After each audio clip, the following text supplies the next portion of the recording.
นี่คือเป็นภาพบรรยากาศในงานขาวดำนายหอมบ้านยังคุยบ้านเราคือบ่ หน้าตรง บ้านนาตรงพี่น้องบ้านนาตรงนะงาน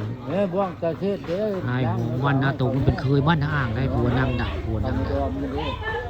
คืนเลขของงานได้มื้อนี้งานขาวด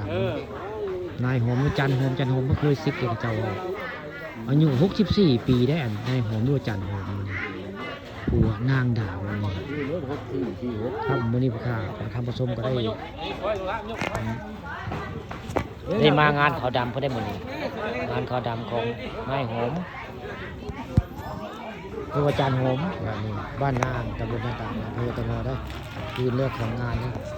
มื้อนี้จะมีกำหนดการมื้อนี้สิ่งสำคัญเพิ่นพุ่นละอยู่เวียนประสาบ้านอ่างในมื้ออื่นกำหนดการวันที่7มื้อนี้สิไปส่งสังขารเพิ่นอยู่เมียนประสาบ้านอ่างตำบลนาตาลผู้ข้าไปคนบ้านอ่างได้แต่ไปเอาเมียบ้านอื่นนี่ได้มีโอกาสมาบ้านพี่เมืองน้องวันนี้รู้จักกันกับลาวจะได้จันหอมนี่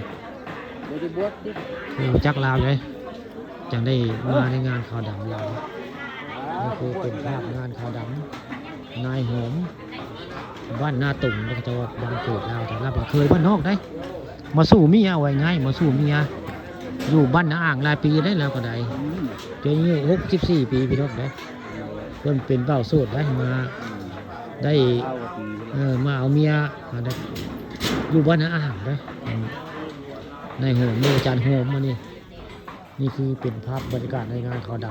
ำจานโหมด้วยได้โหมมือเล็กของงานได้นี่มือก็จะมีการ